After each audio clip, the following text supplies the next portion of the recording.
Good morning to all. Welcome back to Open Med School. Today we will be continuing with interpretation of ECG, P wave and PR interval. That is today's topic. In this session, we will be discussing the validity of the P wave, height and breadth of the P wave, two very important abnormalities, that is P pulmonale and P mitrale. Other abnormalities, the PR interval, its duration and abnormalities, and few words about the PR segment. That is the plan of the class. Before going to that, we will be just reviewing the cardiac conduction. The impulse is formed at the SA node, depolarized atrium, there is a delay in the AV node. So now we can see the P wave is produced due to the atrial depolarization, and the time taken for the impulse to depolarize the atrium, delay in the AV node till it activates the ventricles, that is the PR interval. And you should remember that the left atrium is the posterior most chamber, and when you are recording the ECG from B1, you can see that B1 is on the right side, and the impulse appears to be traveling from the exploring electrode. It is away from, so the left atrial depolarization will be negative and right atrial depolarization will be towards the exploring lead. So that is why you will get a biphasic P wave in DDP1. This one point to be remembered.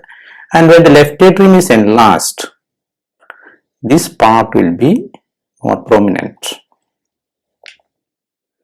Now let us see what are the characteristics of normal P.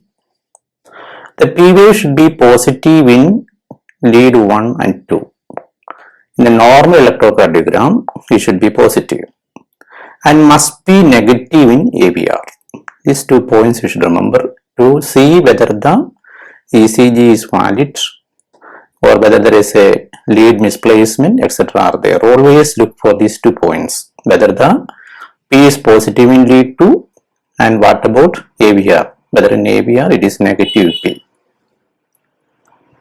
And the normal breadth should be less than 3 small divisions. That is, it should be less than 3 divisions. And the height is less than 2.5. So for easy remembering, you can consider it as normal P is less than 3 small divisions in breadth and less than 3 small divisions in height. And it is usually biphasic in B1 and best seen in D2. These are the points to be remembered regarding the P wave. So let us look into what are the abnormalities. 1. The P wave may be absent. Second, there can be changes in the morphology and changes in the relation with the QRS. We will come to it one by one. So when the right atrium is enlarged, you get a tall P, what is called the P pulmonale, and you can get a P mitrale, that is when the left atrium is enlarged. Sometimes you may get an inverted P. Varying shape of the P can occur, or the P may arise from multiple foci, and sometimes it may be dissociated from the QRS complex. So these are the common abnormalities you may come across. So look at the ECG. You can see that the P is unusually tall. It's more than 2.5 divisions, and as mentioned earlier, the height depends upon the right atrial depolarization. So a tall P is characteristic of respiratory diseases that leads on to pulmonary arterial hypertension. This is called P pulmonale. That is a tall P more than 2.5 divisions. Let us look at this thing. In the initial part I have told the P is, the first part is by the right atrial depolarization and the second part is left atrial depolarization. When the left atrial depolarization is more or is delayed, you will get something called a biphasic P with the negative part more than 1 small square.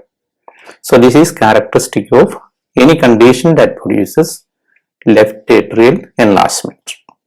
And as already mentioned, the initial part, this is called the due to the right atrial depolarization, and the second part is called due to the left atrial. But when you are getting it is superimposed and you get what is called an M-shaped, or what is called the P mitral. So two abnormalities, tall P with a breadth is not increased, it is P pulmonale, and breadth is increased and it has got a notching, that is called the P mitral, which is classically seen in mitral stenosis. That is why it is called P mitral. Hope you understood what is the reason by the you are getting the bifid or a broad P wave in mitral stenosis. Because the fundamental abnormality in mitral stenosis, the mitral valve is narrow, the left atrial pressure increases and left atrium enlarges. That is why you get the P mitral. Again you can see in lead 1, you can see there is a bifid. At the same time it is broad. Look at B1, you can see the second part, that is it is the bifid, the negative biphasic, not bifid, biphasic, and the second part is more than or approximately 1 square millimeter. So it indicates there is a left atrial enlargement. So we have discussed about the morphology of the P. What is normal P? When the P height is increased, base is narrow, it is P pulmonale. When the base is enlarged, the second part, the initial part is due to the right atrial depolarization. Superimposed on it by the left atrial depolarization, you got what is called the P mitral. This also we have discussed the second part is negative more than 1 millimeter or 1 small square, suggestive of a left atrial enlargement. And normally we are looking at D2 and B1 for the abnormalities of the P wave.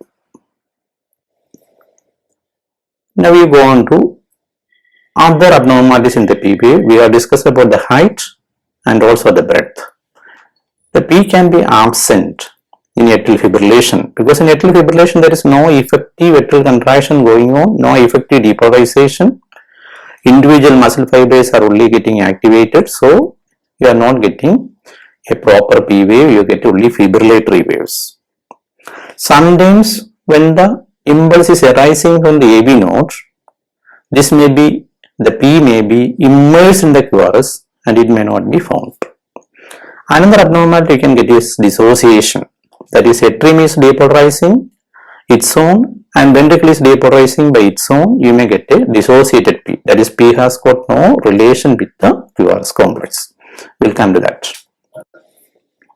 So this is an ECG, we should see that the QRS complex is narrow, it is irregular and there is no preceding P wave. So this is what is called the atrial fibrillation.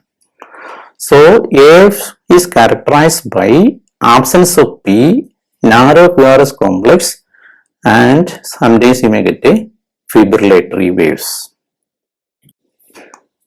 Now look at this, the QRS appears to be regular, but there is no proper P seen. You can see certain waves here. If you closely look at, it looks like a sawtooth. This is the sawtooth appearance that you get in atrial flutter. So atrial flutter and fibrillation, sometimes you can get combination. In flutter, usually you get a regular rhythm, is approximately 150 per minute, and you can get sawtooth appearance. So different, depending upon the block in the AV node, the rate will be differing. So you have to look at carefully, see whether there is a sawtooth appearance. Here you can see the sawtooth appearance.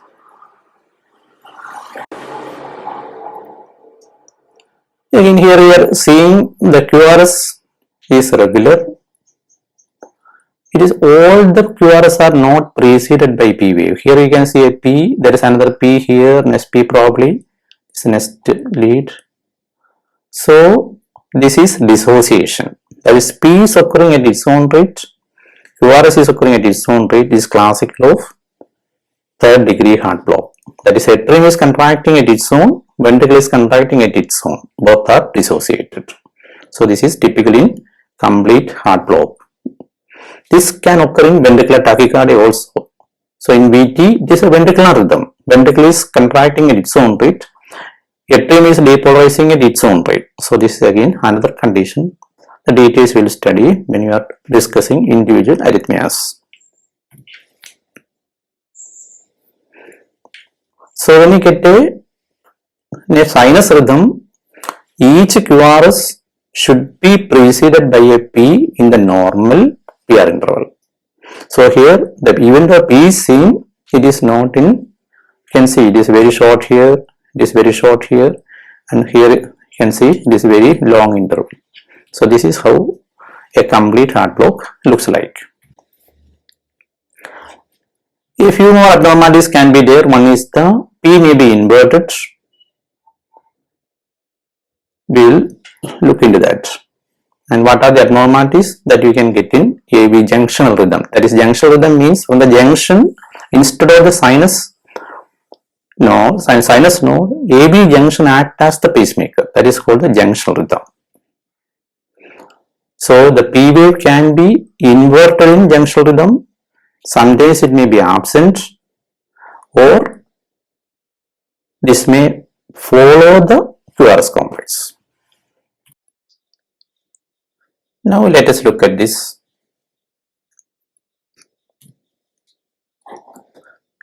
Here you can see the P wave is preceding the QRS complex. It has occurred before.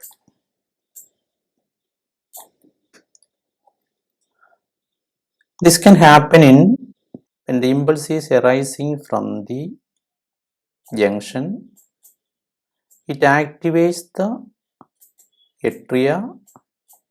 At the same time, from the same focus, impulse is activating the ventricles. So in the recording electrode will catch the electrical activity depending upon the direction of the electrical force. This may be negative or positive. If the atrium is activated earlier, this will precede the QRS complex as seen here. Hope this is clear to you. Second, here look at the P is occurring after the QRS complex. This is because the first activation occurred is that of the ventricles. Then only the atrium was depolarized. And look at this. You can see the QRS complex is regular. It is narrow, indicating that it is arising from above the ventricles. But the P waves are not seen. It is because the P got immersed inside the QRS complex. So this is how things can happen in junctional rhythm. The P may be inverted, can occur before the QRS, it can occur after the QRS, or this may be absent.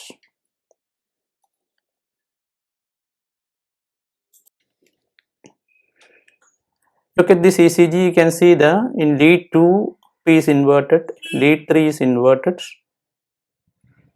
AVF it is inverted. Typically in a normal ECG, lead 1, 2 are dominantly positive and AVF should be negative. Here the rhythm is regular. This is a particular rhythm called the coronary sinus rhythm. Instead of arising from the sinus node, the impulse is originating from the coronary sinus. Coronary sinus acts as the pacemaker, and because of the positioning of the origin of the electrical impulse, you are getting negative P waves in 2, 3 and AVF. This is what is called the coronary sinus rhythm. Now look at this ECG. Here you can see it is an irregular rhythm. The QRS is irregular and P waves are seen, but the shape of the P is differing. Here is a shape is different, here is another shape, here is another shape, there is another shape.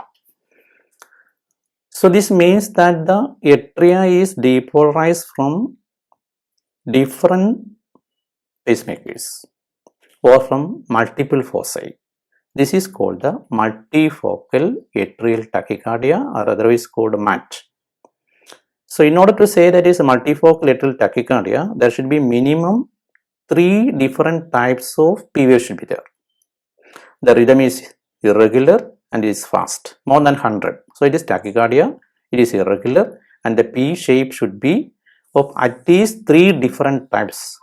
Then only you can call it as a multifocal atrial tachycardia. Multifocal atrial tachycardia is seen usually in pulmonary diseases. So in respiratory disease, you can get this. So far we have discussed how to look at the validity, that is looking for positive P waves in lead 2, biphasic in B1, negative in AVR. Discuss the height and breadth. What is in the normal height should be less than 3 divisions, breadth should be less than 3 divisions. We discussed the P pulmonale and P mitral and other abnormalities, and the P QRS relation, and 2 important conditions. One is the coronary sinus rhythm and multifocal atrial tachycardia. Now we go to the next step, interpretation of the PR interval and PR segment. PR interval, as the term suggests, it is an interval, that is from the beginning of the P to the beginning of the QRS, whereas a PR segment is from the end of the P to the beginning of the QRS. So PR segment or PQ segment is isoelectric, whereas the PR segment includes a wave. Normal is 0.12 to 0.2 seconds. This you should remember. 3 to 5 small divisions. It is very easy to remember. For P wave, it is maximum height and maximum breadth should be less than 3 divisions.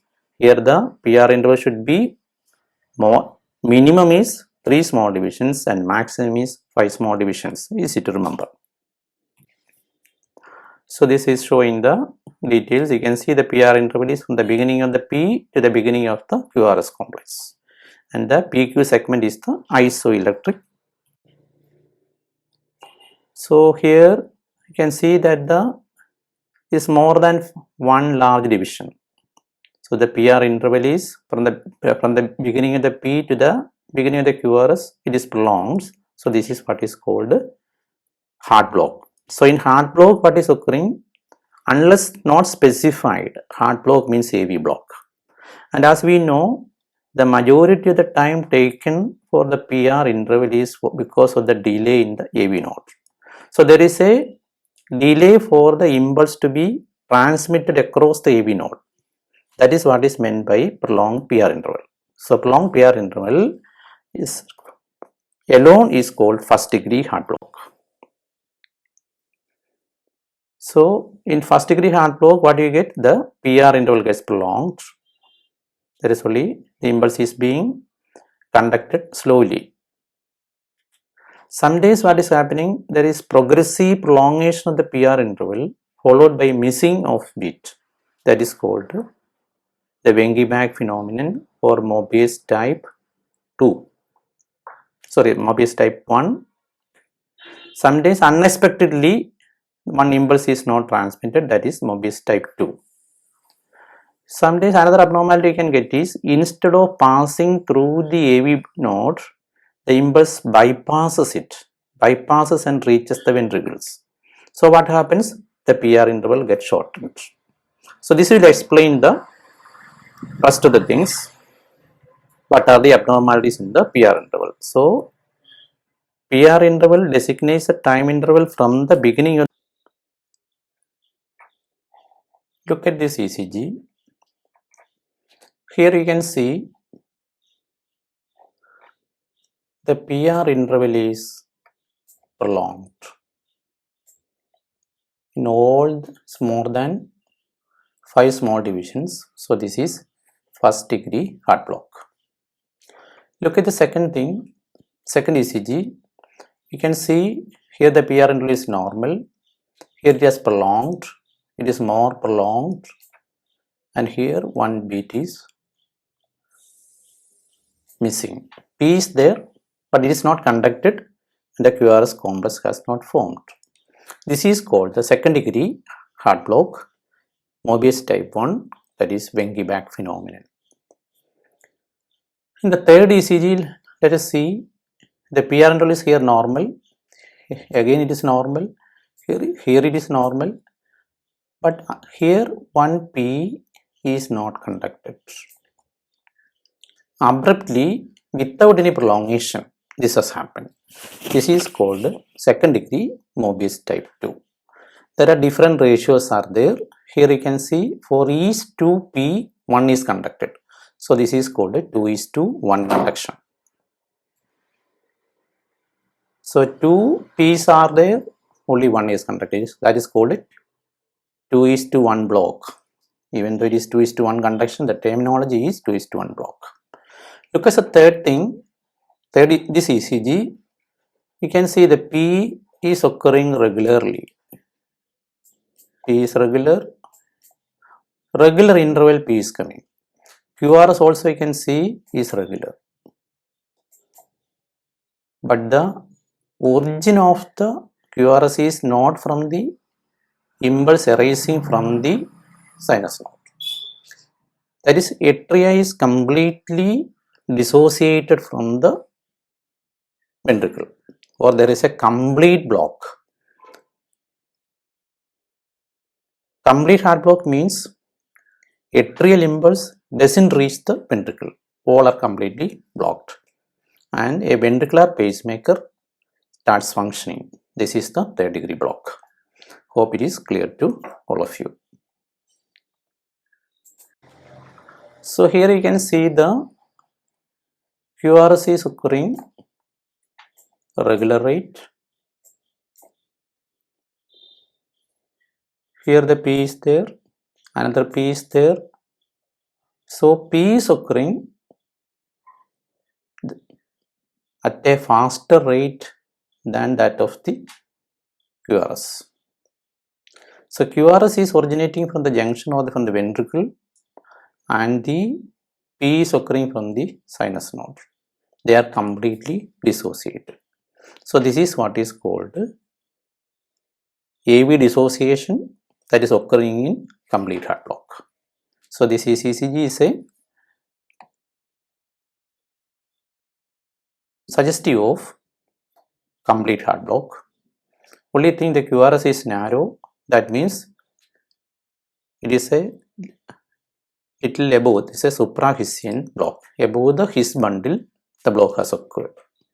So details of the complete heart block we will discuss when we are studying the arrhythmias in detail. So the abnormalities can be summarized as prolongation of the PR interval, shortening of the PR interval, and the heart blocks which we have already mentioned.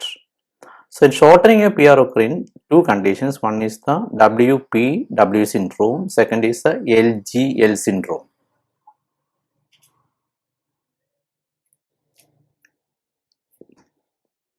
So look at this ECG. You can see the duration is long. So this is a first degree AV block. So prolonged PR interval, there is no missing, no progressive prolongation. So this is a first degree AV block. So what are the common causes? One thing you should remember is you can occur in acute rheumatic fever. So this is a one finding in the modified Jones criteria. Prolongation of the PR interval indicates a myocarditis. It can occur in different conditions. Idiopathic can occur in ischemic heart disease, congenital heart diseases, especially neonatal lupus. Infiltrative diseases like sarcoid and amyloidosis, following cardiac procedures we can get. Now we go to the prolonged PR. It can occur in physiologically in sleep and in athletes. In autonomic carotid sinus massage, or there is a carotid sinus hypersensitivity. Again, drugs are important, beta blockers, calcium channel blockers, digoxin, adenosine, amiodarone, hyperkalemia and hypothyroidism. All these can produce first degree heart block or prolonged PR interval. Now we go to the short PR interval. We have already discussed. From the essay note, instead of passing through the AB node, it is bypassed. So the time is cut short. So the problem is the impulse is reaching not the specialized conducting system, but it is transmitted to the myocardium. So the initial part is getting slurred. That is, there is a delay, and this is called the delta wave. You can see here, you can see the PR is shortened, but the initial part of the QRS is slurring because it is not passing through the specialized conducting system, but it is connected to the ventricular myocardium.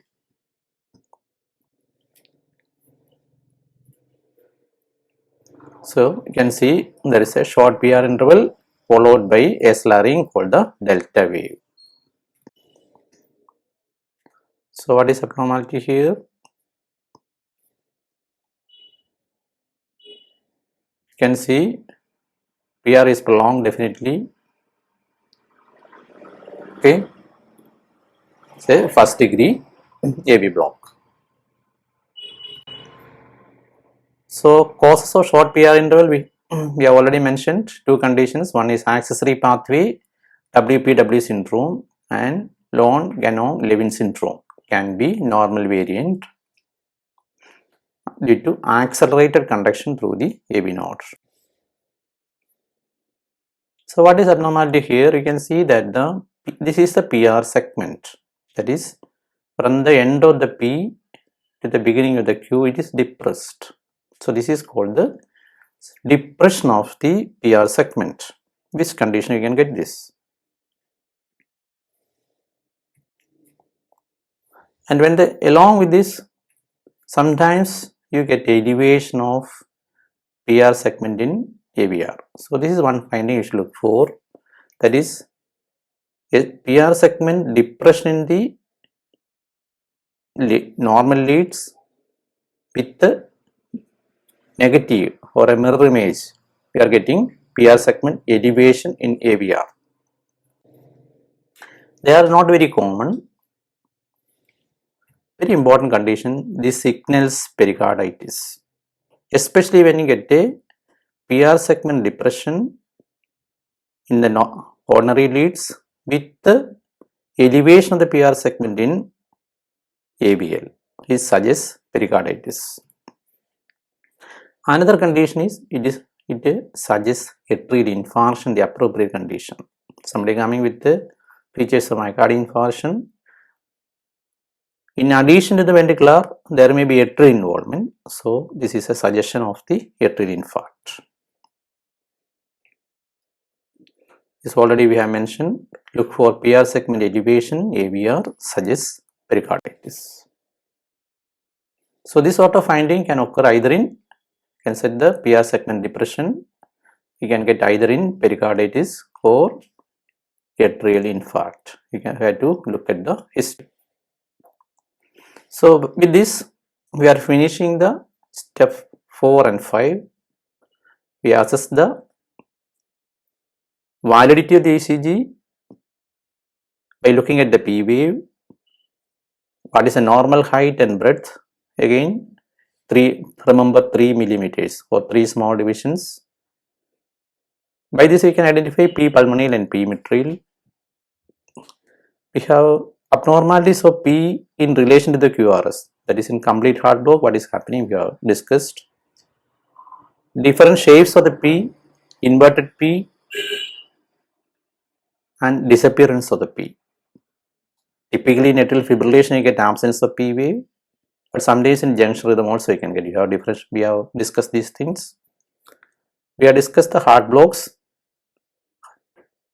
first degree, second degree and third degree, and significance of PR segment, that is in atrial infarct and also in pericarditis you can get a PR segment depression. And two uncommon conditions we already mentioned. One is the multifocal atrial tachycardia. Minimum there should be 3 P waves of different sizes with the tachycardia and the rhythm is irregular. So with this we will finish the session and hope you have enjoyed the session. Try to read ECG and learn. Hope to meet you next week. Thank you all.